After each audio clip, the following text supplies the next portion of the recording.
ओम नमो भगवते वासुदेवाय। ओम नमो भगवते वासुदेवाय। ओम नमो भगवते वासुदेवाय। मुखं करोति वाचालं पंगुं लंघयते गिरिं यत्कृपातमहं वन्दे श्रीगुरुं दीनतारिणं परमानन्दमाधवं श्रीचैतन्यमीश्वरं। नारायणं नमस्कृत्यं नरं चैव नरोत्तमं दैवीं सरस्वतीं व्यासं ततो जयमुदीरयेत्। नष्टप्रायेषु भद्रेषु नित्यं भागवत सेवया भगवती उत्तमश्लोके भक्तिर्भवति नैष्ठिकी। नमो ओं विष्णुपादाय कृष्णपृष्ठाय भूतले श्रीमते भक्तिवेदांत स्वामिनिति नामिने। नमस्ते सारस्वते देवे गौरवाणी प्रचारिणे निर्विशेष शून्यवादी पाश्चात्य देशतारिणे। जय श्री कृष्ण चैतन्य प्रभु नित्यानंद श्री अद्वैत गदाधर श्रीवासादि गौर भक्त वृंद। हरे कृष्ण कृष्ण कृष्ण हरे हरे, हरे राम राम राम हरे हरे। श्रीमद् भागवतम प्रथम स्कंद अध्याय 13 श्लोक संख्या आज हम समझ रहे हैं 41। श्री गुरु गौरांग और गोविंद भगवान की जय। श्री श्री राधा वृंदावन चंद्र जी की जय। विश्व गुरु श्रील प्रभुपाद जी की जय। श्लोक का उच्चारण करेंगे सीधा श्लोक में से। नारद उवाचा माह कश्चन शुचो राजन् यदीश्वर वशं जगत् लोकाः सपाला यस्य मये वहन्ति बलिमीशितुः स संयुक् स संयुन्क्ति भूतानि स एव व्युङ्क्ति च व्युनति च। एक बार और। नारदः उवाच मा कश्चन शुचौ राजन् यदीश्वरं वशं जगत् यदीश्वर वशं जगत् लोकाः सपाला यस्य मे वहन्ति बलिमीशितुः स संयुङ्क्ति भूतानि स एव व्युनक्ति च। शब्दार्थ। नारद होवाच, सॉरी, हाँ, नारद ने कहा, माँ कभी नहीं, कश्चन सभी प्रकार से, शुचः मत शोक करो, राजन हे राजा, यत क्योंकि, ईश्वर वशम भगवान के वश में, जगत संसार, लोकाह सारे जीव, स पालाह अपने नेताओं समेत, यस्य जिसका,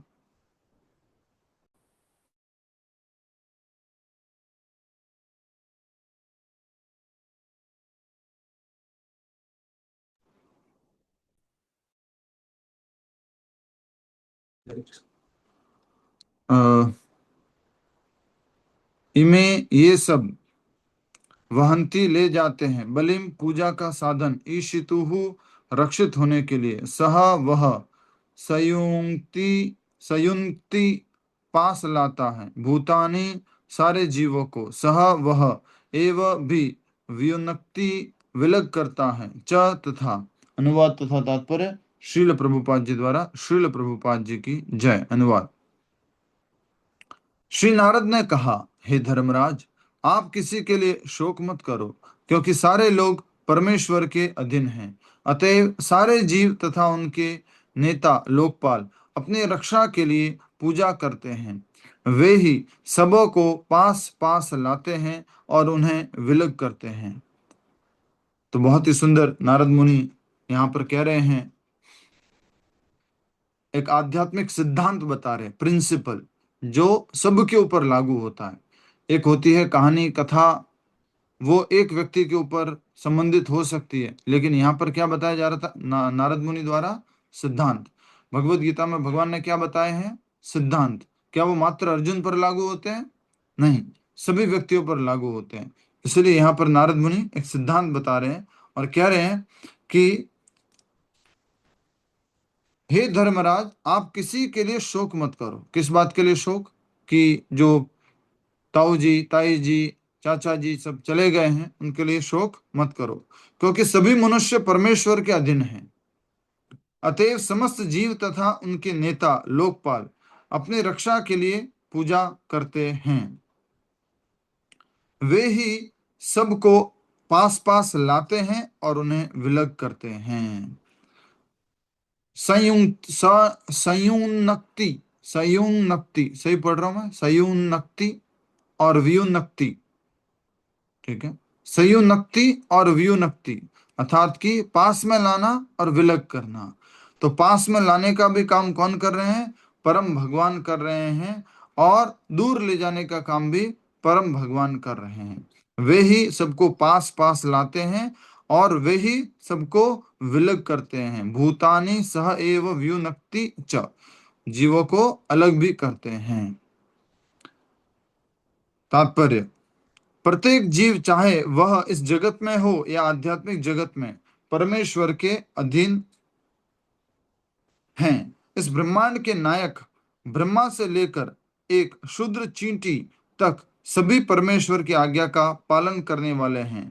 इस प्रकार जीव की स्वाभाविक स्थिति श्री भगवान के अधीन रहने की है। जीव की स्वाभाविक स्थिति को अंडरलाइन कर लीजिए, ये बार बार आ रहा है, क्योंकि हर एक शिक्षाओं का मूलभूत जो सिद्धांत है या शिक्षा है कि हम सब लोग भगवान के शाश्वत अंश हैं। हम सब लोग भगवान के शाश्वत अंश होने के साथ साथ उनके सेवक हैं, उनके दास हैं। ठीक है, इस प्रकार जीव की स्वाभाविक स्थिति श्री भगवान के अधीन रहने की है। अल्पज्ञ जीव, विशेषतया मनुष्य, झूठे ही परमेश्वर के नियम के विरुद्ध विद्रोह करता है और इस कारण असुर तथा असुर या नियम भंग करने वाले के रूप में प्रताड़ित होता है। हरि बोल। अब या तो उसको क्या कहा जाएगा? असुर या नियम भंग करने वाला, और फिर उसको सजा दी जाती है, प्रताड़ित किया जाता है। हमारे भी जैसे देश में नियम बने हुए हैं, कोई अगर नियम पालन नहीं करता तो उसको क्या करते हैं? प्रताड़ित करते हैं, सजा देते हैं। तो यहाँ पर हम सब लोगों के बारे में कहा गया है कि अल्पज्ञ जीव, विशेषतया मनुष्य, झूठे ही परमेश्वर के नियम के विरुद्ध विद्रोह करता है और इस कारण असुर या नियम भंग करने वाले के रूप में प्रताड़ित होता है। भगवान की संरचना के विरुद्ध में जाना, अर्थात सबसे सरल इसका उत्तर ये हुआ कि कोई व्यक्ति भगवान की सत्ता को स्वीकार नहीं करता, भगवान द्वारा स्थापित नियमों को पालन नहीं करता और अपने आप को सर्वे सर्वा स्वामी मानता है। मैं कंट्रोलर हूं, मैं नियामक हूं, मैं सब कुछ कर दूंगा। तो ऐसे व्यक्ति को असुर और नियम भंग करने वाला कहा जाता है, फिर इनको प्रताड़ित किया जाता है। कोई भी जीव परमेश्वर की आज्ञा से किसी विशेष स्थिति को प्राप्त करता है और वह परमेश्वर या उनके अधिकृत दूत के आदेश द्वारा ही किसी अन्य पद पर बिठाया जाता है। समझ में आ रहा है आप सभी को? कोई भी व्यक्ति किसी भी शरीर में है, वो आखिरकार भगवान श्री कृष्ण की आज्ञा उसमें है और भगवान की आज्ञा के अनुकूल ही भगवान के जो सेवक हैं, जो अधिकारी लोग हैं, वो उसको क्या करते हैं? किसी विशेष पद पर बिठाते हैं। समझ में आ गया आप सबको? किसी विशेष पद पर कोई व्यक्ति बैठा है तो ये किसके द्वारा है कंट्रोल्ड? आखिरकार भगवान श्री कृष्ण द्वारा। और किसी के द्वारा करवा सकते हैं भगवान। देखिए, इस लाइन को दोबारा पढ़ लीजिए, क्योंकि ये समझना जरूरी है। क्योंकि हम क्या करते हैं ना, किसी का या तो विरोध करना शुरू कर देंगे या किसी से प्रेम करना शुरू कर देंगे। तो यहाँ पर देखिए क्या कहा जा रहा है कि कोई भी जीव, अंडरलाइन कर लो इसको, कोई भी जीव परमेश्वर की आज्ञा से ही किसी विशेष स्थिति को प्राप्त करता है और वह परमेश्वर या उनके अधिकृत दूत के आदेश द्वारा ही किसी अन्य पद पर बिठाया जाता है। कोई प्रधानमंत्री की पोजीशन पर है, कोई नेता की पोजीशन पर है, कोई पिता की पोजीशन पर है, कोई दादा की पोजीशन पर है, कोई घर के मुखिया की पोजीशन पर है, कोई राष्ट्रपति की पोजीशन पर है। ये सब आखिरकार किसके द्वारा नियुक्त, डिसाइड किया गया? भगवान के द्वारा या भगवान के ही द्वारा नियुक्त किए गए अधिकारियों द्वारा। नेक्स्ट, ब्रह्मा, शिव, इंद्र, चंद्र, महाराज युधिष्ठिर तथा आधुनिक इतिहास के नेपोलियन, अकबर, सिकंदर, गांधी, सुभाष, नेहरू तथा पंडित चंद्रशेखर आजाद सभी श्री भगवान के दास हैं और परमेश्वर की परम इच्छा से ही अपने पदों पर बिठाए तथा उनसे हटाए जाते हैं। बोल दो एक बार हरि बोल प्रेम से। हरि बोल। चाहे वो ब्रह्मा जी हो, शिव जी हो, इंद्र हो, सूर्य हो, चंद्र हो, या प्रभुपाद जी कह रहे आधुनिक दुनिया के नेता हो। और वो कौन कौन है? बोल रहे कि नेपोलियन, अकबर, सिकंदर, गांधी, सुभाष, नेहरू तथा पंडित चंद्रशेखर आजाद सभी श्री भगवान के दास हैं। चाहे माने, जोर से बोल दो, चाहे माने या ना माने, हम है सब भगवान के दास और परमेश्वर की परम इच्छा से ही अपने पदों पर बिठाए तथा उनसे हटाए जाते हैं। समझ में आ रहा है आप सभी को? कोई व्यक्ति, कोई कुप्रशासक भी आ गया है, आखिरकार भगवान ने क्या किया? उसको सैंक्शन किया है, उसके पूर्व कर्मों के आधार पर सैंक्शन किया है उसको। नेक्स्ट, इनमें से कोई भी स्वतंत्र नहीं है, यद्यपि उन्हें विभिन्न कष्टों द्वारा भौतिक संसार के और अधिक कठोर नियमों के अंतर्गत रखा जाता है, फिर भी ऐसे लोग या नेता विद्रोह करके श्री भगवान की श्रेष्ठता को मान्यता नहीं देते। समझ में आ रहा है सुशील जी, संतोष कुमार जी, विवेक पंडित जी? हाँ, देखिए इस बात को, बहुत सुंदर बात है, जो हम कभी भी आपस में लोगों के साथ में भी बैठते हैं ना, 10-15 लोग बैठे हैं, वहां पर भी ये बात बोल सकते हो आप। क्या जो भी व्यक्ति जिस भी पोजीशन पर है, आखिरकार भगवान ने सैंक्शन किया है, उसके पुण्य कर्मों के आधार पर उसको वो पद दिया, चाहे वो देवी देवता हो या चाहे ये नेतागण हो। यद और उनमें से कोई भी स्वतंत्र नहीं है कि मैं चाहूं तब तक उस पद पर रहूं, नहीं रह सकते। मैं चाहूं तब तक बोले जीवित रहूं, नहीं रह सकते। प्रभुपाद जी बोलते हैं कि आप लोग बोलते हैं Napoleon Napoleon, where is your Napoleon now? अब नेपोलियन कहाँ गए? गांधी जी गांधी जी, महात्मा गांधी जी कहाँ गए? गांधी जी अब? तो कोई भी स्वतंत्र नहीं है, सब परतंत्र हैं। और आगे कहा गया कि यद्यपि उन्हें विभिन्न कष्टों द्वारा भौतिक संसार के और अधिक कठोर नियमों के अंतर्गत रखा जाता है, फिर भी ऐसे लोग या नेता विद्रोह करके श्री भगवान की श्रेष्ठता को मान्यता नहीं देते। बहुत सारे इस कष्टों वाले जगत में रखा है इनको। किसमें? ये भौतिक संसार किसका जगत है? कष्ट का जगत है, दुख का जगत है, दुखालयम अशाश्वतम। और यहाँ रखता रखा है, इनको कठोर नियमों के अंतर्गत रखा है, फिर भी ऐसे लोग या नेता विद्रोह करके श्री भगवान की श्रेष्ठता को मान्यता नहीं देते। कुछ लोग होते हैं कि क्या बोलते हैं, कृष्ण कौन है ये, कौन है ये राम, मैं नहीं मानता भगवान को। कौन है ये शिव, काई का ये श्रावण का सोमवार, मैं नहीं मानता। ऐसे बहुत सारे लोग हैं जो भगवान की श्रेष्ठता को स्वीकार नहीं करते। अतः जो अल्पज्ञ व्यक्ति होगा वही कहता है कि ईश्वर नहीं है। महाराज युधिष्ठिर को इस कटु सत्य के प्रति आश्वस्त किया जा रहा था, क्योंकि वे अपने चाचाओं तथा ताई के सहसा चले जाने से अत्यधिक व्याकुल थे, तो बहुत ज्यादा दुखी थे। तो नारद मुनि ने क्या कहा कि तुम किसके लिए शोक कर रहे हो? तुम्हें शोक करने की आवश्यकता नहीं है, क्योंकि परमेश्वर के अधीन है सारे के सारे जीव, और परमेश्वर जो चाहेंगे वो ही होगा। अतएव समस्त जीव या उनके नेता लोकपाल अपनी रक्षा के लिए पूजा करते हैं, भगवान से पूजा करते हैं, क्योंकि वो सब भगवान के अंडर में है, और वे ही सबको पास पास लाते हैं और उन्हें विलग करते हैं। भगवान ही अपनी शक्तियों के द्वारा उनको पास पास लाते हैं और उनको अलग करते हैं। ठीक है, नेक्स्ट।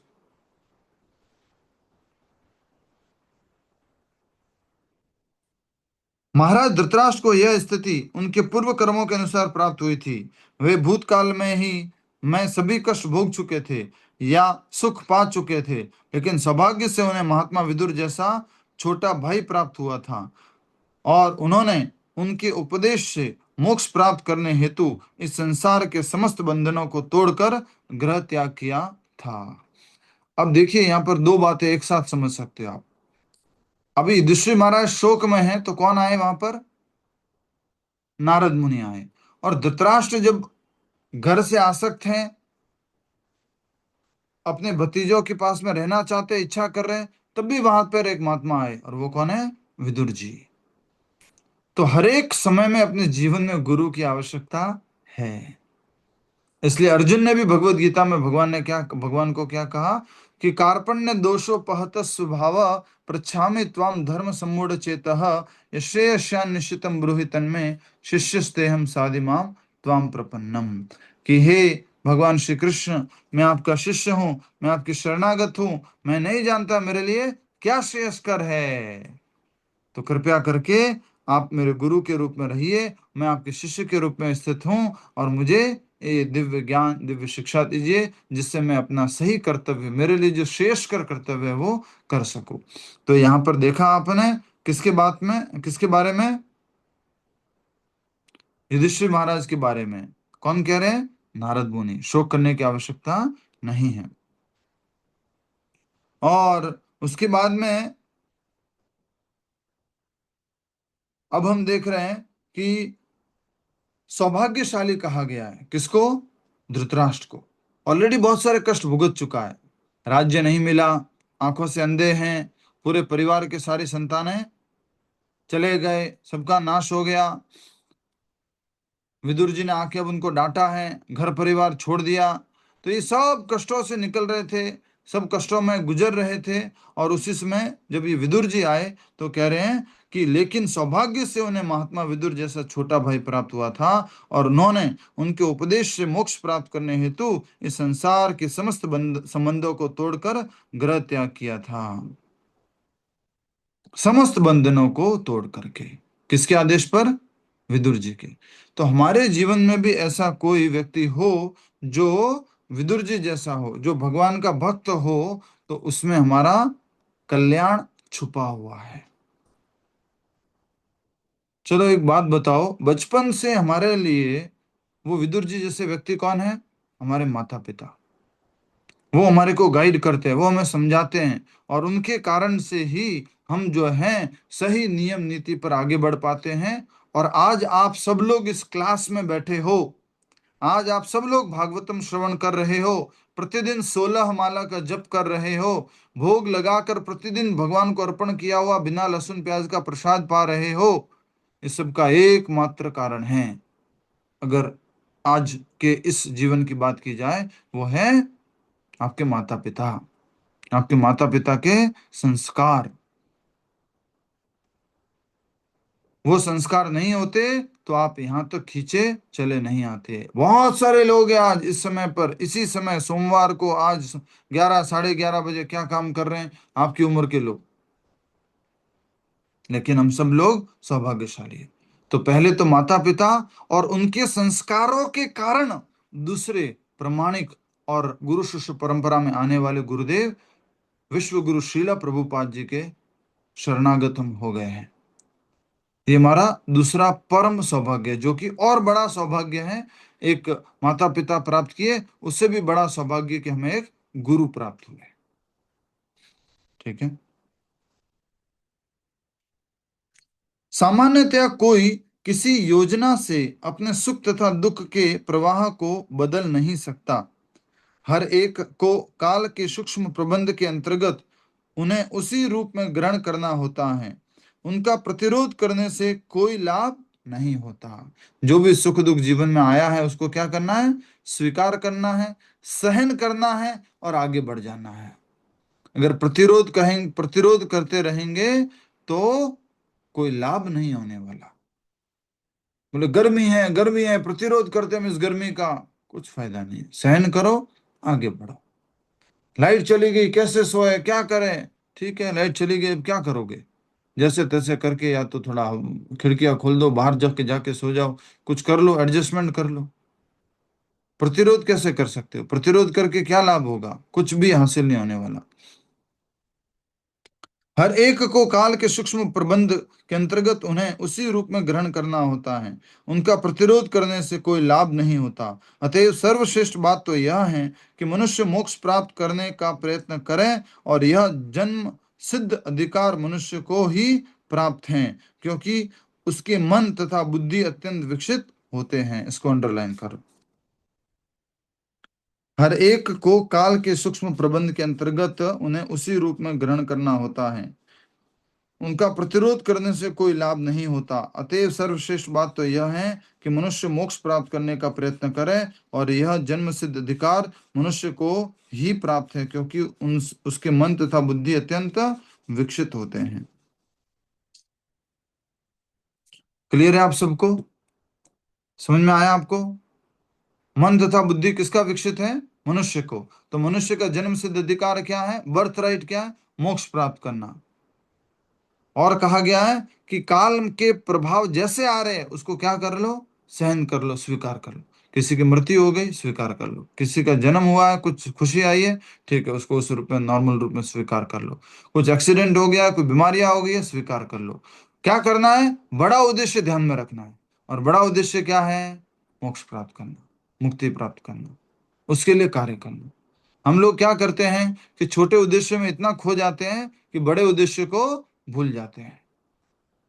बड़े उद्देश्य के सामने छोटे उद्देश्य को सेक्रीफाइस भी करना पड़े, उनका त्याग भी करना पड़े, तो कर सकते हो। नेक्स्ट, मनुष्य जीवन में मोक्ष लाभ के लिए मनुष्य को ही विभिन्न वैदिक आदेश उपलब्ध हैं। जो कोई उन्नत बुद्धि के इस सुअवसर का सदुपयोग करता है वह अधम है, और सॉरी, दुरुपयोग करता है, यस।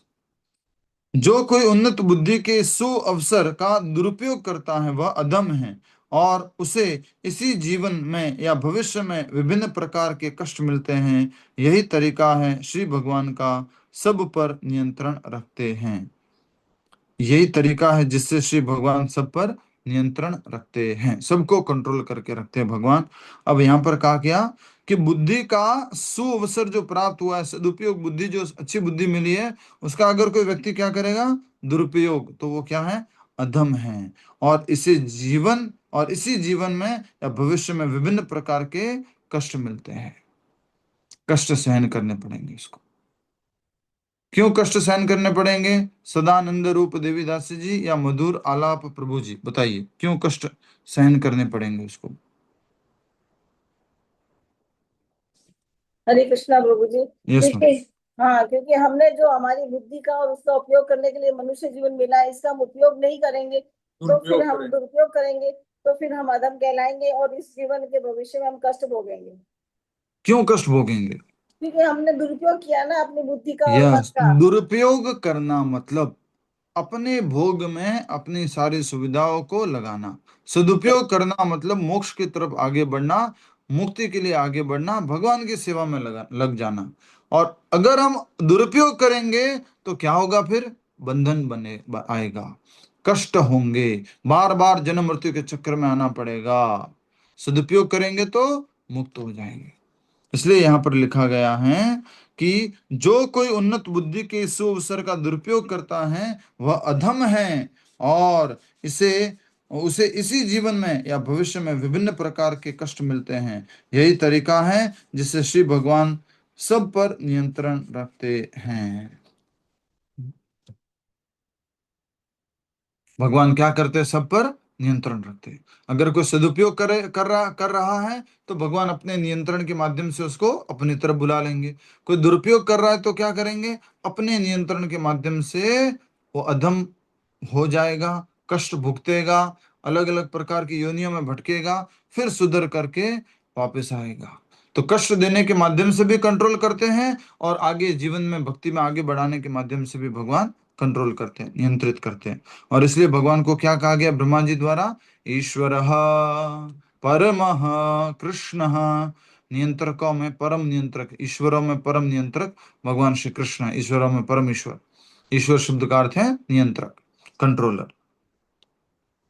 ठीक है, यस।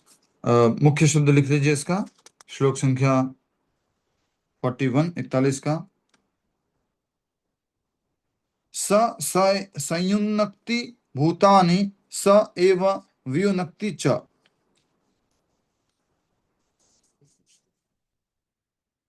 जो भी पास पास आते हैं या विलग हो जाते हैं, ये सब किसके द्वारा हम हैं? बलिम ईशुतुहु, बलि ईशुतुहु, पूजा का साध, सॉरी ये नहीं है, गलत बोला। हाँ, यद ईश्वर वशम, यद ईश्वर वशम, क्योंकि ईश्वर वशम, सब कुछ भगवान के वश में है। यद ईश्वर वशम।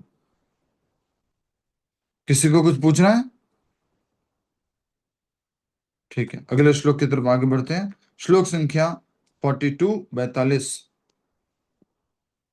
यथा गावो नसी प्रोतास तन्त्याम बद्धाश्च दामभिः वाक्त वाक्तन्यताम नामभिर्बद्धा वहन्ति बलिमीशितुः।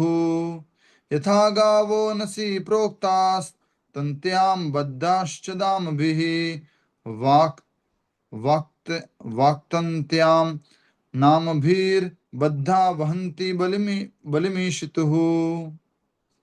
शब्दार्थ।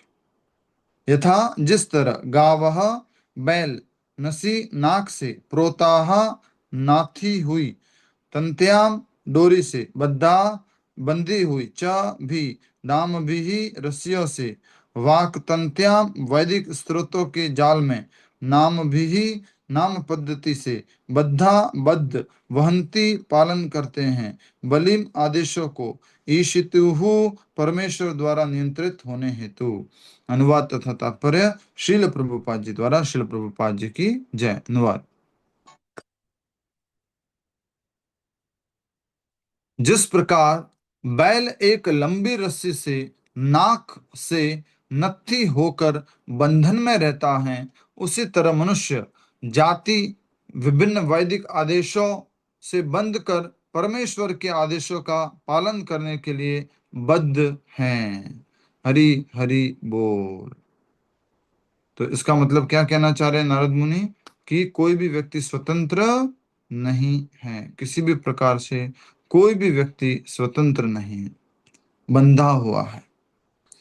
कल हम ऐसे ही वृंदावन में थे, तो हमारे जो मंदिर के पुजारी प्रभु जी हैं, तो मैंने कहा प्रभु जी आप लोग बढ़िया है, आनंद है आप लोगों का। बोले क्यों? बोले आप लोग छोटे रस्सी से बंधे हुए हैं और हम लोग बड़ी रस्सी से बंधे हुए हैं। हाँ? समझ में आया आपको क्या बोला मैंने? नहीं आया? समझाऊं? ठीक है, समझाने की कोशिश करता हूँ। आप लोग छोटी रस्सी से बंधे हुए हो और हम लोग क्या है, बड़ी रस्सी से बंधे हुए हैं। तो कैसे? यहाँ पर देखिए, व्हाइट बोर्ड में दिखा रहा हूँ।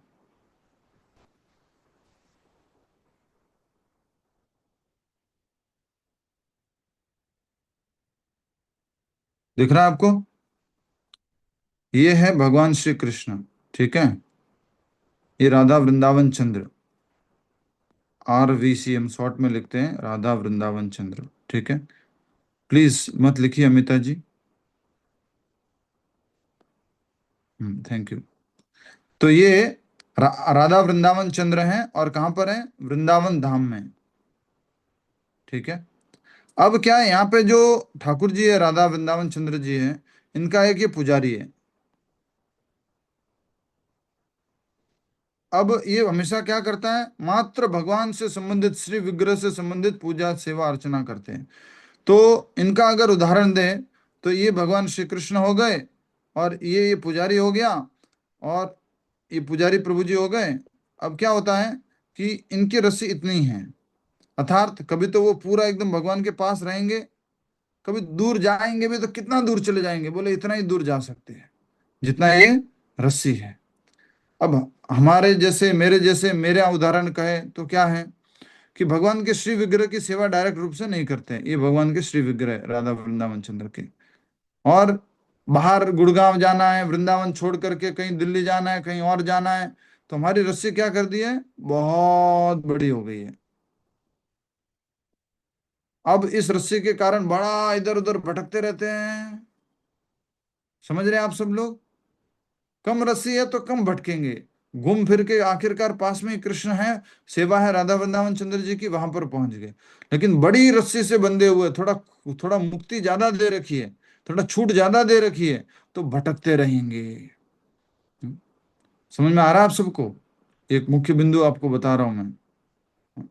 ये अगर रस्सी बड़ी होगी तो ज्यादा भटकते रहेंगे, फ्री विल ज्यादा है तो ज्यादा भटकते रहेंगे। तो हमने उन प्रभु जी को कहा, प्रभु जी आप लोग तो बहुत कृपा पात्र हैं कि आप वृंदावन धाम में छोटी सी रस्सी से बंधे हुए हैं, और हम लोग तो क्या है, बड़ी रस्सी से बंधे हुए। तो कभी गुड़गांव, कभी वृंदावन, कभी नोएडा, कभी फरीदाबाद, कभी कहीं जाते रहते हैं। और बड़ी रस्सी से फंस बंधे हुए, इसका मतलब क्या? इसका मतलब ये भी है कि ज्यादा माया से आकर्षित हो सकते हो, ज्यादा माया की तरफ आपका ध्यान जा सकता है। छोटी रस्सी है तो छोटा सही है। हमारे को तो भगवान ने क्या दे दी, थोड़ी ज्यादा मुक्ति दे दी। तुम लोगों से मिलो, बड़े बड़े घरों में जाओ, डोनेशन मांगो, और उनको कन्विंस करो, उनको मंदिर बुलाओ। और इतना ज्यादा हम क्या हो जाते हैं फिर, वो एक्सपोज हो जाते हैं। तो ये कल ऐसे ही मन में आया, और ये उदाहरण यहाँ पर आज आया तो बड़ा अच्छा लग रहा है कि यस भगवान। हाँ, जो नालायक होता है ना, नालायक, जो मतलब ऐसा बैल है जो खूंटे से बांधने पर भी वो जितना रस्सी है ना उसका पूरा उपयोग करता है, कि जितना दूर जा सकता उतना दूर जाऊंगा। तो ऐसे नालायकों को क्या करना चाहिए, वो वापस खूंटे पे बांध देना चाहिए।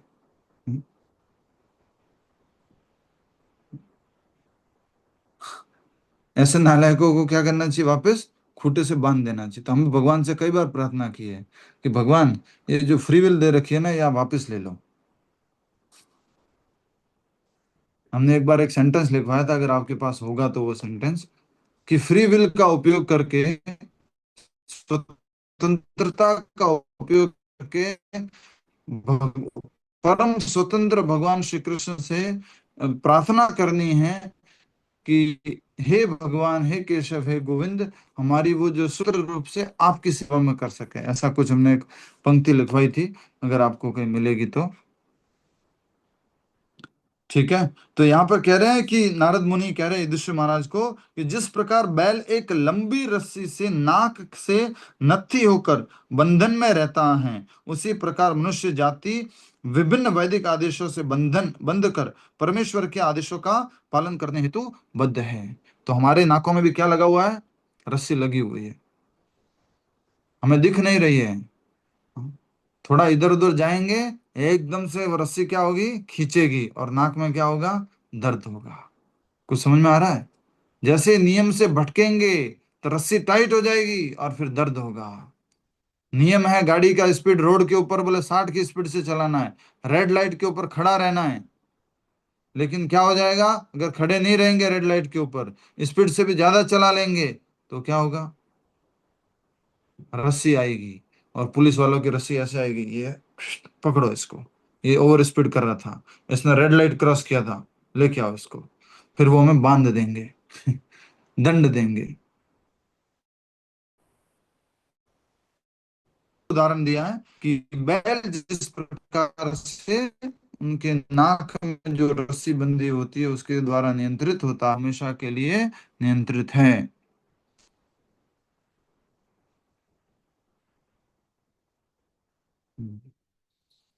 हमारे को अपनी स्वतंत्रता का उपयोग करके हमारी सारी इच्छाओं को भगवान की इच्छाओं में जोड़ने का प्रयास करना चाहिए।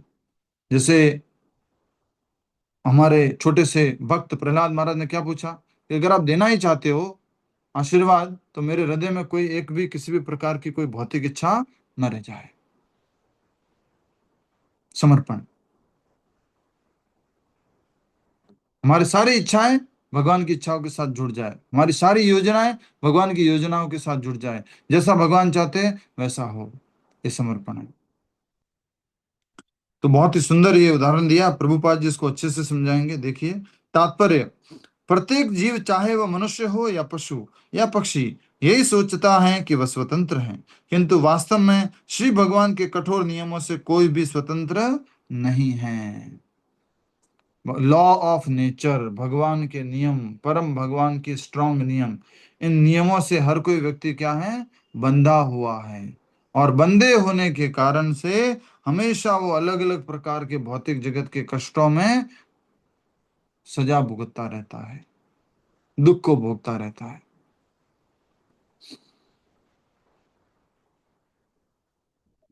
तो बहुत ही सुंदर बात बताई जा रही है कि श्री भगवान के नियम कठोर हैं, क्योंकि किसी भी परिस्थिति में उनका उल्लंघन नहीं किया जा सकता।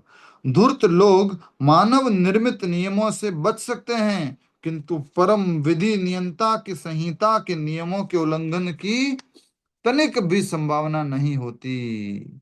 ईश्वर निर्मित नियम में थोड़ा सा भी परिवर्तन करने वाले अपराधी को बहुत कष्ट उठाने पड़ते हैं। मानव निर्मित नियमों को तो क्या कर सकते हैं, मान लीजिए तोड़ सकते हैं, बचा सकते हैं अपने आप को, लेकिन ईश्वर के बनाए हुए नियमों से नहीं बच सकते, और न ही थोड़ा सा भी परिवर्तन कर सकते हैं। कह रहे हैं कि ईश्वर निर्मित नियम में थोड़ा सा भी परिवर्तन करने वाले अपराधी को बहुत कष्ट उठाने पड़ते हैं। ये बहुत ही बड़ी बात यहाँ पर कही जा रही है कि ईश्वर निर्मित नियम, हम आजकल अलग अलग प्रकार के नियमों के पालन करने में अपने आप को आगे करते हैं। जैसे कि सोसाइटी के नियम है तो हम पालन करेंगे, कि यहाँ जैसे एक सिंपल सा बोल रहा हूँ हंसी मजाक करने के लिए, कि अगर आपके घर में कुत्ता है तो साथ में आपको क्या लेके जाना है, जब सोसाइटी में कुत्ता घुमाने के लिए जाओगे तो साथ में क्या लेके जाना है, समझ डंडा। गए आप? डंडा लेकर। डंडा नहीं माता जी। बेल्ट पूप लेके जाएंगे। टिकर प्रभु जी। हाँ पूप ठीक है। उठाने के लिए। हाँ समझ जाइए क्या कहना चाह रहा हूं मैं।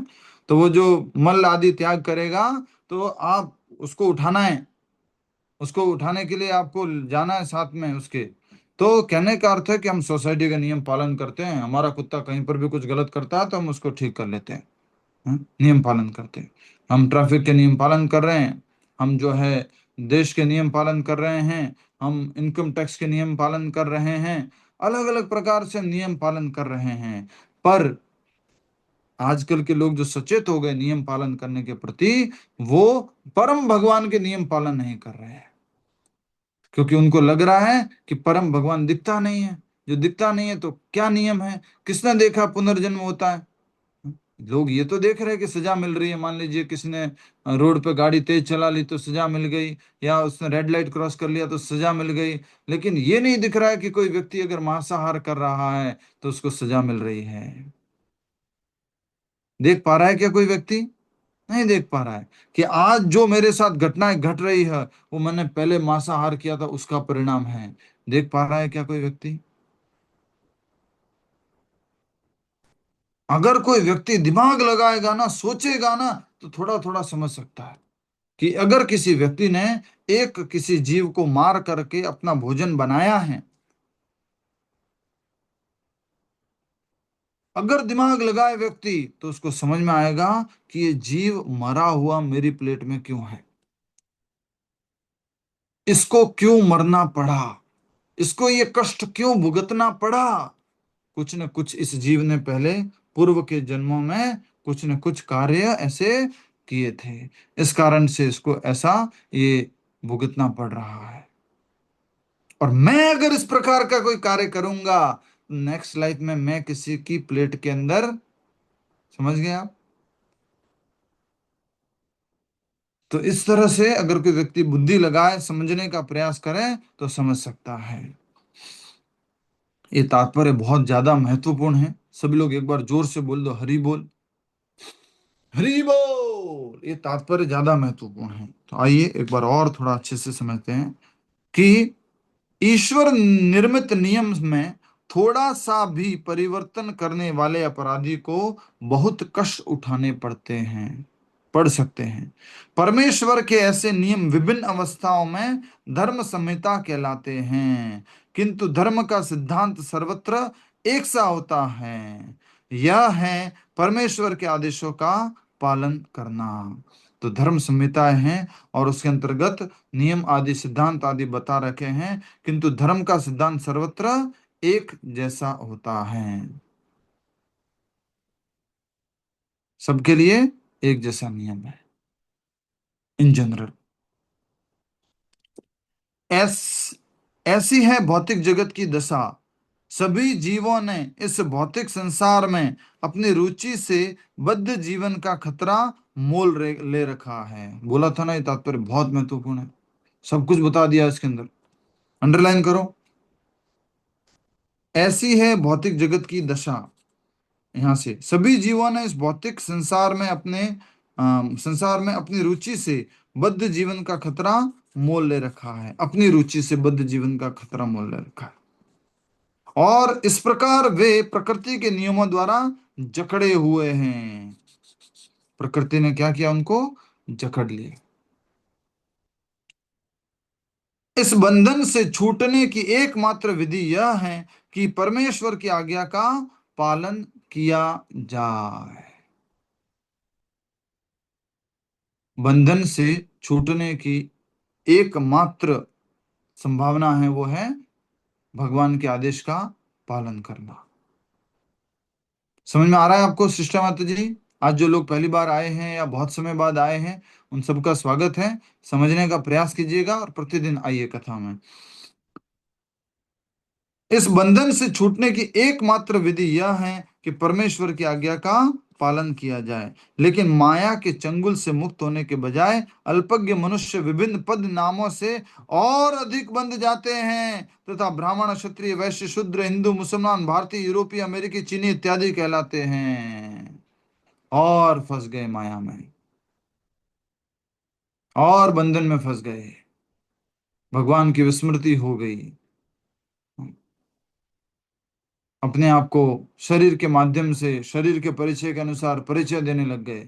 स्त्री, पुरुष, भारतीय, अमेरिकी, ऑस्ट्रेलियन, अफ्रीकन, ये परिचय देने लग गए। और वे इस प्रकार वे अपने अपने शास्त्र सॉरी और इस प्रकार वे अपने अपने शास्त्रों या विधानों के प्रभाव में परमेश्वर के आदेशों का पालन करते हैं। राज्य के संवैधानिक नियम धार्मिक संहिता के अपूर्ण प्रतिरूप हैं। हाँ, ये कुछ समझ में आया? अंडरलाइन करो। कौन समझाएगा इसको? राज्य के संवैधानिक धार्मिक नियम जो है धार्मिक संहिता के अपूर्ण प्रतिरूप है। यस, कौन बताएंगे इसको? सीता सुंदरी माता जी हाँ बताइए। प्रभु जी, तो भगवान ने जो नियम बना सीता लिए हैं। सुंदरी माता जी आपका नाम है? Sorry sorry. यस। हरे कृष्णा प्रभु जी। हाँ। यहाँ ये बताया जा रहा है कि भगवान के जो बनाए हुए नियम है वो कितने कठोर हैं और कितने परफेक्ट हैं। उनमें से कोई भी जो है थोड़ा भी हेरफेर नहीं कर सकता है। फिर आगे बताया जा रहा है कि राज्य मतलब हम जो रह रहे हैं भौतिक जगत में, राज्य के जो संवैधानिक नियम होते हैं, जो सरकार नियम बनाती है नागरिकों के लिए, वो नियम भी धर्म संहिता का ही है कि का एक तरीके से रूप है, लेकिन वो अपूर्ण है। कैसे अपूर्ण इससे इस तरह है कि इसमें ये नहीं बताया जाता है कि हम जो बंधन में बंधे हुए इससे मुक्ति कैसे होनी है। थोड़ा ठीक बताया आपने, 50% ठीक है। विवेक पंडित जी। यस।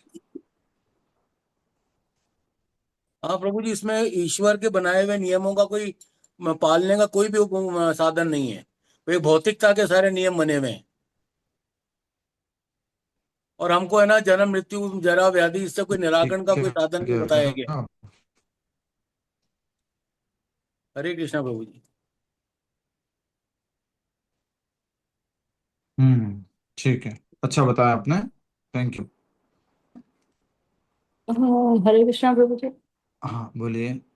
इसमें ऐसा भी होगा ना, क्योंकि हम लोग जो हम इन मनुष्य अगर वो संविधान बना रहे हैं तो हम तो खुद ही इम्परफेक्ट है, हमारी इंद्रियां इम्परफेक्ट हैं, तो हमारे द्वारा जो संविधान बनाया भी गया तो वो भी अपूर्ण ही रहेगा, इम्परफेक्ट ही रहेगा। और क्योंकि जो भगवान के द्वारा बनाए गए नियम है वो भगवान परफेक्ट है तो उनके नियम भी परफेक्ट हैं, तो वो ही सिर्फ पूर्ण हो सकते हैं। तो इसलिए हमको उनके साथ अपनी डिजायर्स को सिंक करना है, उनके साथ उनके दिए हुए नियमों का पालन करना है, तो हम इसमें आएंगे। यस।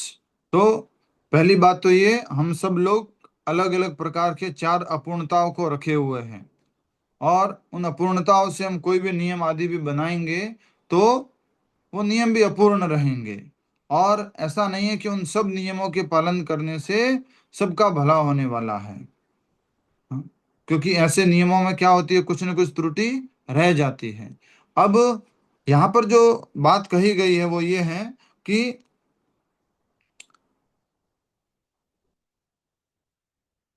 राज्य के संवैधानिक नियम धार्मिक संहिता के अपूर्ण प्रतिरूप हैं। पूर्ण प्रतिरूप क्या होता? परफेक्ट। अपूर्ण प्रतिरूप क्या हुआ कि वो पूर्ण रूप से परफेक्ट नहीं है। अब यहाँ पर प्रतिरूप की बात की गई। प्रतिरूप मतलब रिप्रेजेंटेशन। जैसे कोई कहे कि हमारे घर की थाली जो है वो चंद्रमा का प्रतिरूप है। हमारे घर की जो थाली है वो चंद्रमा का प्रतिरूप है, पर कितना कैसा है, और थोड़ा सा ही है, अपूर्ण प्रतिरूप है। तो भौतिक जगत में जो ये संवैधानिक नियम बने हैं, ये भगवान के द्वारा इस भौतिक जगत में जितने बड़े बड़े संवैधानिक नियम बना रखे हैं, उनका छोटा सा ही एक प्रतिबिंब है, छोटा छोटा सा ही एक झलक है। और कैसी झलक है? थोड़ी सी झलक है, पूरी तरह से सही झलक भी नहीं है। समझ में आया आप सबको? अपूर्ण प्रतिबिंब है, अपूर्ण प्रतिरूप है। ठीक है।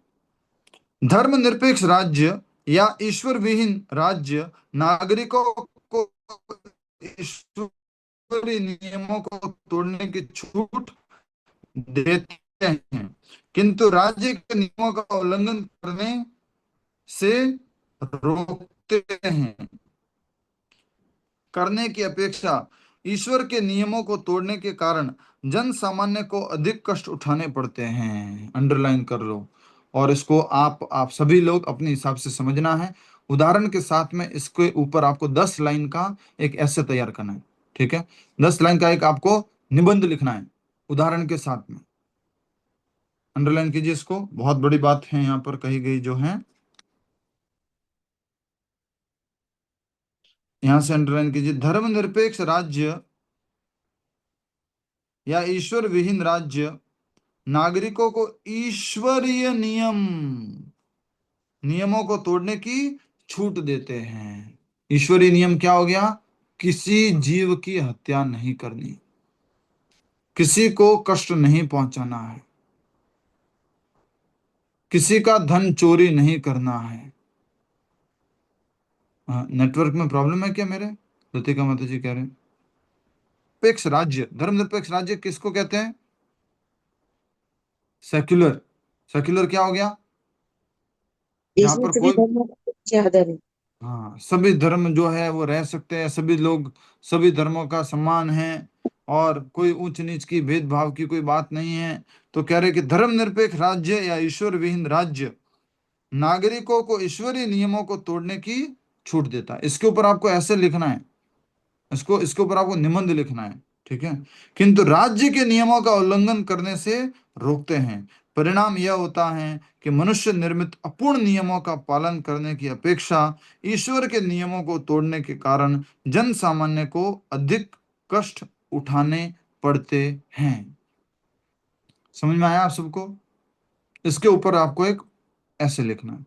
मैं एक बहुत ही छोटा निम्न स्तर का उदाहरण दे रहा हूं उसका, निम्न स्तर का।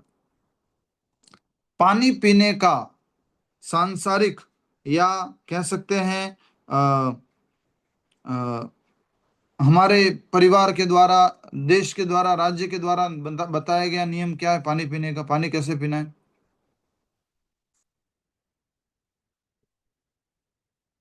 ग्लास से पीना है, या किसी जो बोतल वगैरह यहाँ का सिस्टम बन गया है वैसे पीना है। ठीक है, ये हमारा नियम हो गया। और हम सोचते हैं कि इस नियम का हम पालन करेंगे, और आपको कहीं पे ग्लास नहीं मिला, कोई बोतल नहीं मिली, कुछ और वस्तु नहीं मिली जिसके द्वारा पानी पीना चाहिए। ईश्वरीय नियम क्या कहता है? कैसे भी करके शरीर को पानी पिला दो, नहीं तो ये शरीर क्या हो जाएगा? समाप्त हो जाएगा। और हमने क्या किया? ईश्वरीय नियम का उल्लंघन। नहीं, ग्लास ज्यादा जरूरी है, बोतल ज्यादा जरूरी है, वो होनी जरूरी है, इस नियम का हम पालन करेंगे। उस नियम के पालन पालन करने में क्या हो गया? ईश्वरीय नियम तोड़ दिया, और ईश्वरीय नियम तोड़ने के कारण क्या हुआ? मृत्यु हो गई। समझ में आया आप सबको? तो इस प्रकार से सही और अच्छे उदाहरण लेके आने हैं आपको। एक और उदाहरण क्या हो सकता है कि नियम पालन किया किसका? कि भोजन कैसे करना है? बोले बैठ के खाना है, और स्पून और फोक से खाना है, और साफ सफाई से खाना है, किसी प्रकार का ऐसे गंदा नहीं करना है। ऐसे करके वो भोजन का नियम था। लेकिन ईश्वरीय नियम क्या था? भोग लगा के खाना है, और भोग लगा के नहीं खाए तो क्या हुआ? बंधन में फंस गए। ईश्वरीय नियम क्या है? आपको किसी जीव को मार करके नहीं खाना है, लेकिन आपने क्या किया? बढ़िया साफ सफाई से खाया, वेरी नाइस। दिखने में लग रहा कितना बढ़िया लोग है ये लोग, देखा ना आपको अंग्रेज लोगों ने वगैरह ने, हाथ टच नहीं करते, एकदम हाइजेनिक, बनाने के टाइम में भी और खाने के टाइम पर भी। वो एक हाथ से चाकू, एक हाथ से कांटा, लेकिन खा रहे हैं साफ सफाई से, एक बूंद भी गिरने नहीं देते। चाय पीने का नियम है, पानी पीने का नियम है, चाय सुर सुर करके नहीं पीनी है, नियम पालन करेंगे। पर वो चाय की जगह क्या पी रहे हैं, चिकन सूप पी रहे हैं। नियम पालन कर रहे हैं कि आवाज नहीं होनी चाहिए। ईश्वरीय नियम तोड़ने के कारण अधिक कष्ट उठाने पड़ेंगे। समझ में आ रहा है आप सभी को? यस। नेक्स्ट। हमारे तो पूरा अंधेरा हो गया।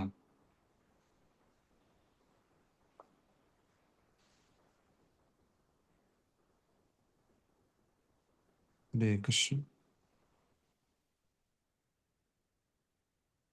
हरे कृष्णा प्रभु जी, एक क्वेश्चन था, पूछ सकता बताइए। हूँ?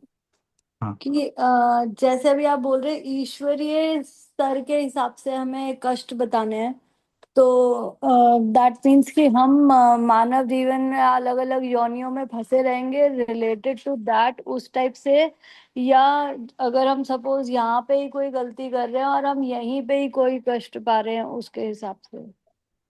दोनों कह सकते हैं कि भाई ईश्वरीय नियम का हमने यहाँ पालन नहीं किया। क्या नियम हम्म। था ईश्वरीय नियम? कि पेड़ लगाने चाहिए, पेड़ों को काटना नहीं चाहिए, पॉल्यूशन नहीं करना चाहिए, प्लास्टिक का उपयोग नहीं करना चाहिए प्रकृति का दोहन करते हुए, या प्रकृति का हनन नहीं करना चाहिए। तो हमने ईश्वरीय नियम पालन नहीं किया, हमने अपने हिसाब से दोहन किया, बड़ी बड़ी माइंस लगाई, बड़े बड़े पहाड़ तोड़ दिए, बड़े बड़े पेड़ काट दिए, जंगल काट दिए। ईश्वरीय नियम का हमने पालन नहीं किया। और फिर क्या हुआ उसके उसके कारण? कहीं पर भूस्खलन हो रहा है, कहीं पर जो है भूकंप आ रहा है, कहीं पर बहुत ज्यादा बाढ़ आ गई है, और इस तरह से सब लोग कष्टों को पालन वो हो रहे हैं, कष्ट भुगत रहे हैं। ठीक है। जी, thank you, Hare Krishna. Next. प्रत्येक व्यक्ति भौतिक जगत के विधान की परिस्थिति के अंतर्गत अपूर्ण है, और इसकी तनिक भी संभावना नहीं है कि भौतिकता में सर्वाधिक उन्नत व्यक्ति भी पूर्ण विधान का पालन कर सके। थोड़ा सा टेक्निकल लग रहा है आप सभी को, बट बहुत महत्वपूर्ण तात्पर्य है ये, समझने के हिसाब से, लॉजिक के हिसाब से। ठीक है। फिर से पढ़िए, इंग्लिश में पढ़िए माता जी, यहाँ से क्या नाम है, रेशमा माता जी। प्रत्येक व्यक्ति, एवरी ह्यूमन बीइंग, क्या लिखा? हाँ प्रभु जी, every man is imperfect by constitution under conditions of material existence, नहीं ये and नहीं there is माता जी, ये है क्या? हाँ ये। ये प्रभु जी, हाँ हाँ। every man is imperfect by constitution under the conditions of material existence, and there is not the least possibility that even the most materially advanced man can enact perfect legislation. Perfect Legislation. He cannot legislation, enact. विधान का, ठीक है। प्रत्येक व्यक्ति भौतिक जगत के विधान की परिस्थिति के अंतर्गत अपूर्ण है, और मतलब हम सब लोग अपूर्ण हैं, और इसकी तनिक भी संभावना नहीं है कि भौतिकता में सर्वाधिक उन्नत व्यक्ति भी पूर्ण विधान का पालन कर सके। कितना भी हम एक्सपर्ट होंगे, कुछ भी होंगे, लेकिन भौतिकता में कितना भी एक्सपर्ट होने के कारण ऐसा नहीं है कि हम पूर्ण विधान का पालन कर पाए। ठीक है। नेक्स्ट। दूसरी ओर ईश्वर के नियम हैं जिनमें ऐसी अपूर्णता नहीं है। यदि नेताओं को श्री भगवान के नियमों की शिक्षा दी जाए तो उद्देश्यहीन व्यक्तियों की काम चलाऊ विधानसभा बनाने की कोई आवश्यकता ही न रहे। हरि बोल। का विधानसभा में क्या होगा, बोले ये प्रॉब्लम है, ऐसा नियम लाना है, ये करना है, वो करना है। एक नियम पालन कर लो, क्या? कि भगवान के नियमों की शिक्षा ले लो। समझ में आया? अगर भगवान के नियमों को सब कोई पालन करेंगे, कोई एग्जाम्पल दे सकता है इसका, करंट एग्जाम्पल? कोई भगवान के नियमों का पालन करेंगे तो विधानसभा के नियमों का पालन करने की आवश्यकता ही नहीं पड़ेगी, विधानसभा में डिस्कस करने की जरूरत ही नहीं पड़ेगी। कोई एग्जाम्पल कोई भी व्यक्ति दे सकता है। जनरली पानी के ऊपर बहुत लड़ाई होती है, रिवर कहाँ से डाइवर्ट करेंगे, कैसे करेंगे, तो अगर हम उसको यूटिलाइजेशन प्रॉपर करेंगे और टेरिटरी वाइज उतना डिवीजन नहीं करेंगे, तो शायद उसमें उतनी लड़ाई नहीं होगी, जनरल हो जाएगा। बहुत अच्छा उदाहरण। और कोई? करंट में ये प्रभु जी, गौ हत्या के ऊपर बड़ा झंझट चल रहा है। हाँ, कोई, अब गौ हत्या रोकनी चाहिए, उसका नियम बनाने की जब पालन करें ना प्रभु के इच्छा अनुसार। मतलब नियम लाने की जरूरत ही नहीं है। जरूरत ही नहीं, अगर हम पालन कर ले तो जरूरत ही क्या है। कोई कह रहा यस, है गौ हत्या होनी चाहिए, कोई कहता नहीं होनी चाहिए, इसी पे झगड़ा चल रहा है। यस। और कोई व्यक्ति एक सरल सा नियम बता सकता है, सरल सा? प्रभु जी, आर्मी आर्मी आर्मी ब्रिगेड्स पे इतना पैसा खर्च होता है, किसके हर ऊपर? कंट्री का। आर्मी आर्मी के ऊपर इतना आर्मी पैसा पर, खर्च होता यस, वेरी नाइस, क्या बात है कि है, सारी कंट्रीज एक दूसरे में इतना पैसा खर्च करती हैं। भगवान के नियमों का अगर पालन करेंगे तो इतना सारा ये व्यवस्था करने की जरूरत। मैं अब आपको और थोड़ा सरल उदाहरण देता हूँ, विधानसभा से संबंधित बात हो रही है यहाँ पर।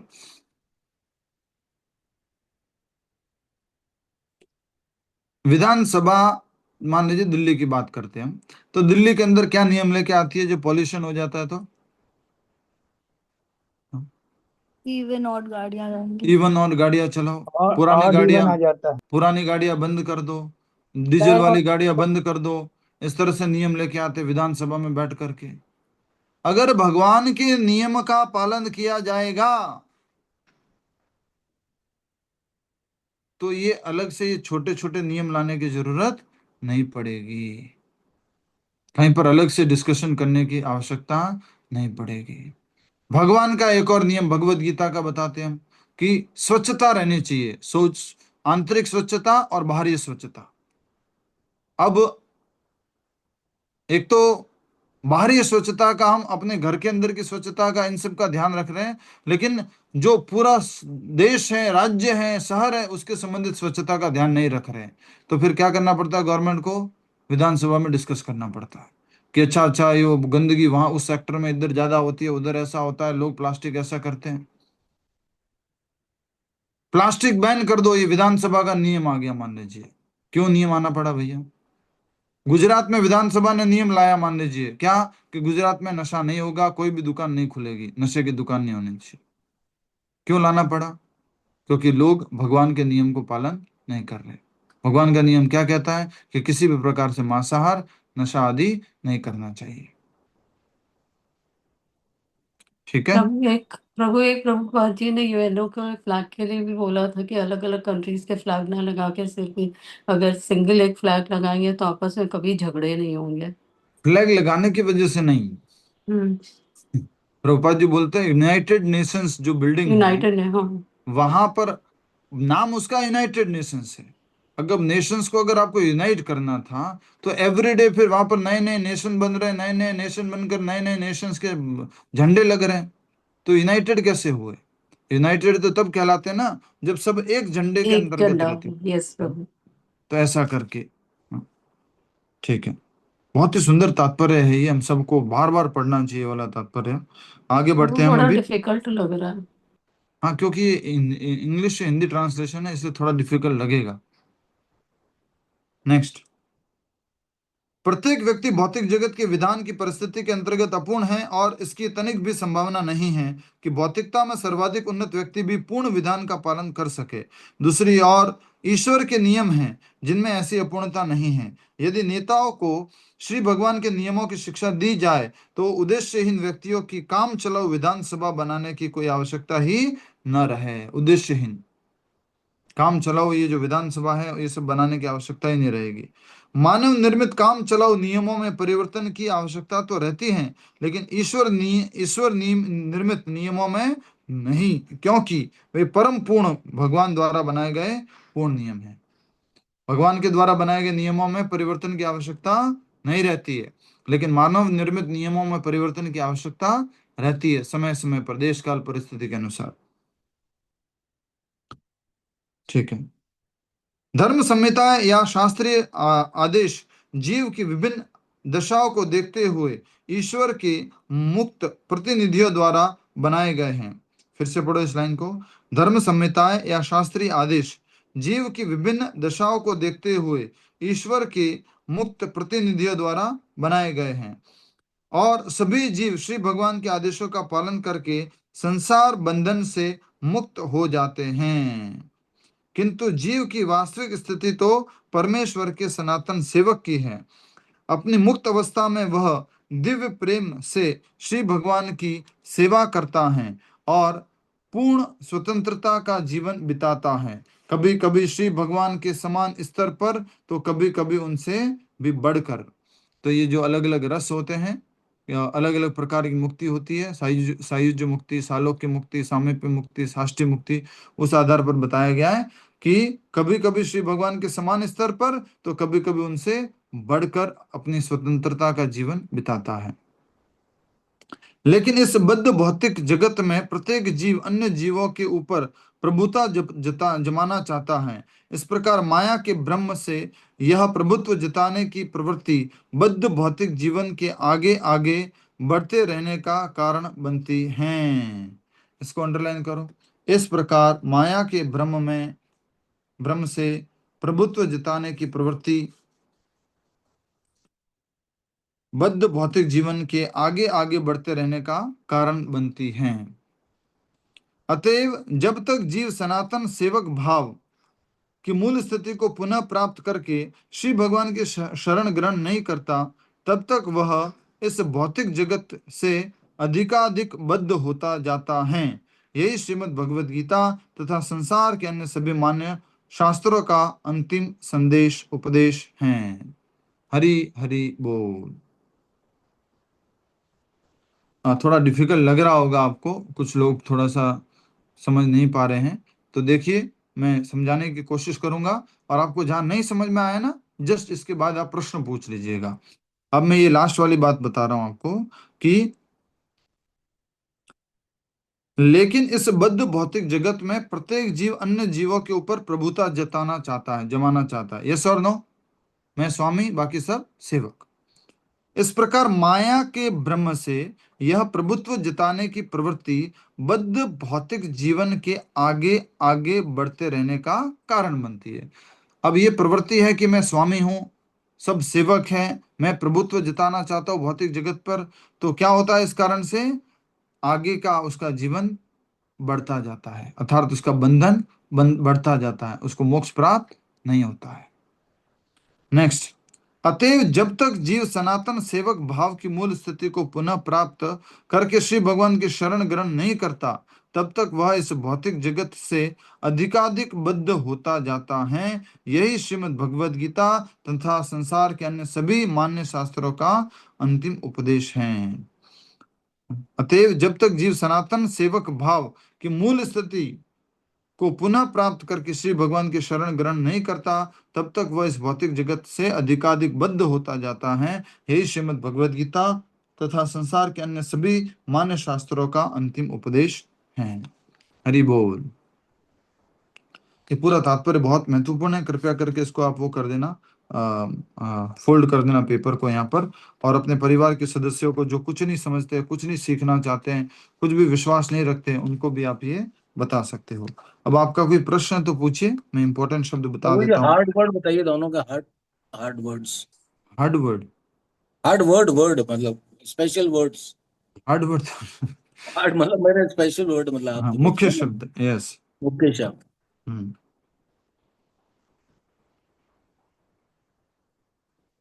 यथा गावो नसी नसी प्रोथा, यथा गावो नसी प्रोथा प्रोता।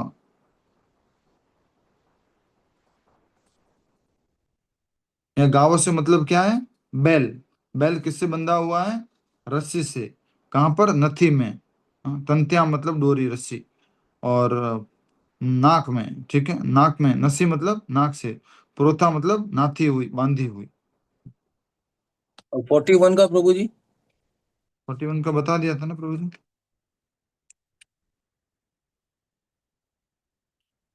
लास्ट वाली लाइन, स स संयुनक्ति भूतानि स एव व्युनक्ति च। पास पास लाते हैं भगवान और विलग भी करते, दूर भी करते हैं भगवान। ठीक है, किसी का कोई प्रश्न तो पूछिए, माइक अनम्यूट करके पूछ सकते हैं। बहुत इंपॉर्टेंट तात्पर्य है, पढ़ के आना दोबारा से, आज फिर पढ़ लेना इस तात्पर्य को, फिर इस लेक्चर को, रिकॉर्डिंग को, यूट्यूब वाले रिकॉर्डिंग को फिर से सुन लेना। यस। प्रभु इसमें एक सेंटेंस है ना, श्री भगवान के नियम कठोर है, हम्म तो वो नहीं समझ में आया, भगवान के नियम कठोर कैसे हैं प्रभु? Stringent laws of material nature. कठोर से मतलब, अगर आप सोचोगे कि मैं अपनी इच्छा से मैं ये कार्य कर लेता हूं और आपको लग रहा कोई नहीं देखने वाला है, पर भगवान के नियम तो कठोर है। भगवान के नियमों के जो पालक है या उनको संरक्षण करने वाले हैं, वो देख रहे हैं आपको। इस कारण से इनको नियमों को क्या बोलेंगे? कठोर। समझ में आया माता जी? हरे कृष्णा। प्रभु कोशिश कर रहे हैं, अभी समझ में नहीं आया अच्छे से। ठीक है, एक सिंपल तरीका बोलूं आपको। बताइए प्रभु। अमेरिका के नियम कठोर है।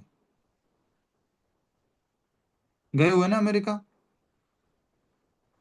माता जी अमेरिका गए ना? हाँ, गए गए प्रभु। तो अमेरिका के नियम कठोर है मतलब क्या हुआ? वहाँ के जो रूल रेगुलेशंस हैं वो बहुत हार्ड है। हाँ, आप ब्रेक नहीं कर सकते। ब्रेक किए तो पकड़े जाओगे। आप सोचो कि इंडिया के जैसे मैं रोड पे थूक लेता हूँ, रोड के ऊपर साइड में खड़े रह के वॉशरूम कर लेता हूँ, कहीं पर जो है गाड़ी रोक लूँ, मर्जी है वहां गाड़ी रोक लेता हूँ। Okay okay. रोक लोगे? नहीं रुक सकते। और वहां प्रभु जी ये कहाँ से मालूम पड़ता है अमेरिका वालों को? तुरंत पुलिस की गाड़ी आ जाती है पीछे से। तो ऐसे ही भगवान के नियम बहुत कठोर है, इनको तोड़ नहीं सकते। और तोड़ोगे तो फिर भगवान आपको भी तोड़ेंगे, अच्छे से मोड़ मोड़ के तोड़ेंगे। ठीक है? अभी थैंक यू। दिख नहीं रहा है हम सब लोगों को, ये जो शरीर में कष्ट है ना, वो उसी नियम तोड़ने का ही ये मोड़ लगा हुआ है, उसी का परिणाम है। यस, और कोई प्रश्न है तो पूछिए प्लीज। बहुत महत्वपूर्ण तात्पर्य है, पढ़ना है, समझना है। कर्मों का सिद्धांत और भगवान के नियमों का सिद्धांत और स्वतंत्रता का सदुपयोग करने का सिद्धांत यहाँ पर लागू हो रहा है। थैंक यू प्रभु।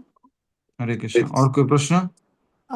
इसको ऐसे भी देख सकते हैं कि अगर हम इसके अनुवाद पे जाएं कि जिसमें बोला कि रस्सी से बांधा हुआ है बैल को, तो यानी जब तक बैल उस रस्सी से बंधी हुई है तब तक उसका हर काम सही डायरेक्शन में होगा जहां पर कि उसको किसान ले जाना चाहता है। तो यानी उसके होने का जो पर्पस है वो सॉल्व हो रहा है। और जब तक हम भगवान के द्वारा दिए गए नियमों का पालन करेंगे, हम उस रस्सी से बंधे होंगे, तो तब तक हमारे होने का पर्पस सॉल्व होगा और हम भगवान की डायरेक्शन में चलेंगे। और अगर बैल वो रस्सी तोड़ के अनकंट्रोल्ड उस पे कहीं जाता है, तो यानी उसके होने का पर्पस खत्म हुआ। और ऐसे ही अगर हम वो रस्सी तोड़ेंगे जो भगवान की है और इंस्टेड माया की रस्सी से बंधेंगे, तो हमारे मनुष्य लाइफ का पर्पस खत्म होएगा बहुत अच्छा और हम पर्सपेक्टिव बताया, भगवान से धन्यवाद। ऑपोजिट हो जाएंगे। यस। तो आने का उद्देश्य क्या था? और इस बात को स्वीकार करना कि दीन बंधु निदानाथ मेरी डोरी आपके हाथ। इस बात को स्वीकार करना कि हम भगवान के द्वारा कंट्रोल्ड है। कोई व्यक्ति कौन क्या बोलता है, कौन देखने वाला है, कौन कौन, अरे भगवान से डर, भगवान से डर। तो भगवान से डरना मतलब क्या? भगवान के नियमों से डरना, और नियमों से डर करके अपने उद्देश्य के लिए कार्य करना। और कोई व्यक्ति भगवान से ना डरे, नियम पालन ना करे, तो क्या होगा? मनुष्य जीवन के उद्देश्य को ही नहीं पालन कर प्राप्त कर पाएगा। ठीक है, और कोई प्रश्न है तो पूछिए, और कुछ इनपुट है, पॉइंट ऐड करना है तो बोलिए। प्रभु जी 58 में भी है ना, मच्चिता सर्व दुर्गा निमत यस, प्रसाद क्या बात है। करके। अगर कोई ये व्यक्ति अहंकार वश मेरी बात नहीं सुनता है तो उसका विनाश हो जाएगा। और अगर कोई व्यक्ति मेरी बातों को सुनेगा, नियमों को पालन करेगा, तो सारी सब बात बाधाओं को जीवन से मेरी कृपा से पार कर पा जाएगा। मत चित्त सर्व दुर्गाणि मत प्रसादात् तरिष्यसि। समझ में आ रहा है आप सबको? जैसे जी सुशील कुमार प्रभु। प्रभु जी दुबई में रहते हैं, ठीक है? अब मैं दुबई नया नया गया, सुशील कुमार प्रभु जी क्या कह रहे हैं? प्रभु जी देखिए, आप यहाँ गाड़ी तो चला रहे हो, लेकिन अगर स्लो चलाओगे ना तो पकड़े जाओगे। सोचिए, वहां पर पुलिस ही नहीं होती, रोड पे ट्रैफिक पुलिस वगैरह कोई है ही नहीं। सब काम किसके द्वारा कंट्रोल्ड है? कैमरा के द्वारा। तो दुबई पे जाते हैं ना तो ऐसा लगता है कि हाँ भगवान होते हैं भाई। क्यों? बोले लोग तो देखने वाले नहीं है, लेकिन कैमरा है ऊपर देखने वाले, राइट। हरी बोल। तो हम कह रहे थे कि मैं गया दुबई, और वहां पर सुशील प्रभु जी ने बोला, देखो प्रभु जी ऐसे मत करना, गड़बड़ हो जाएगा। और मैं क्या कर रहा हूँ, वो नियम पालन नहीं कर रहा हूँ, गाड़ी धीरे धीरे चला रहा हूँ। इतनी देर में तो पीछे से पुलिस आ गई। इस यहाँ गाड़ी चलानी है तो मिनिमम 80 किलोमीटर प्रति घंटा की रफ्तार से चलानी है। स्लो चलाओगे तो फाइन हो जाएगी।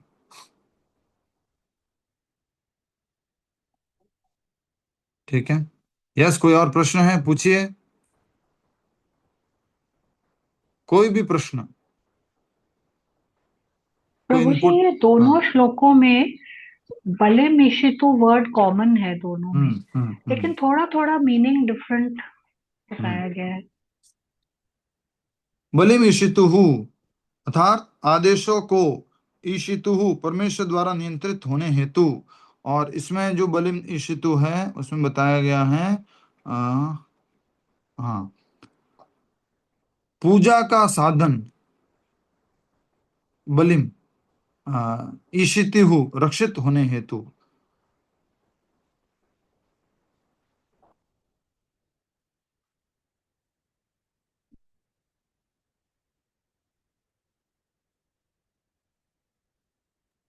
एक ही बात है प्रभु, इसमें लिखा हुआ है कि परमेश्वर द्वारा नियंत्रित होने के लिए, और उधर लिखा हुआ है परमेश्वर द्वारा रक्षित होने के लिए। नहीं, उसमें लिखा पूजा का साधन रक्षित होने हेतु। और पूजा यह का, प्रभु ये नियम लिखे हुए एक ही बात है। बलिम आदेशों को ईशितु को।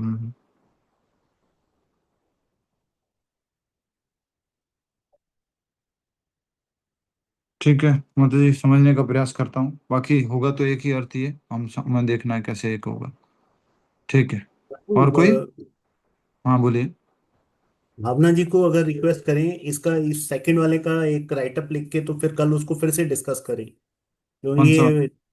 ये जो सेकंड वाला श्लोक है वो अभी तो ऊपर से जा रहा है। अच्छा। 42। अनुवाद तात्पर्य इसके बारे में कह रहे हैं आप?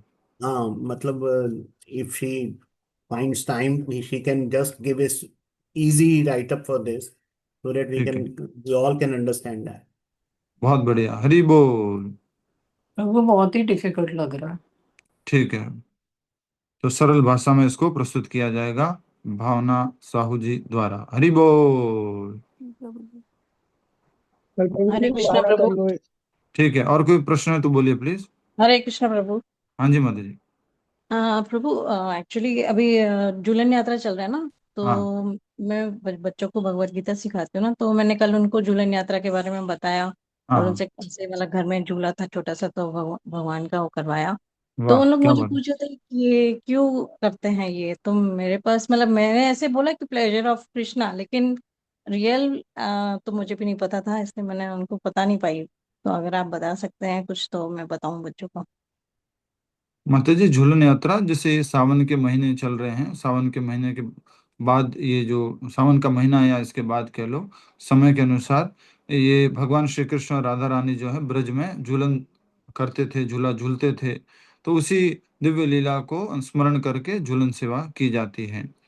और आध्यात्मिक रूप से अगर देखेंगे तो शास्त्रों में आचार्यों ने बताया है कि अगर कोई व्यक्ति राधा कृष्ण को झूलन कराते हैं, उनको एक जैसा भी पालना कह दो, झूलन कह दो, उनको इस विशेष लीला को याद करते हुए करता है, तो वो सभी पापों से मुक्त हो जाता है और कृष्ण प्रेम को प्राप्त करता है। जी प्रभु, थैंक यू। हरे कृष्ण। हरे कृष्ण। ठीक है, नाम जप करेंगे। आज एकादशी है तो अधिक नाम जप होना है सब।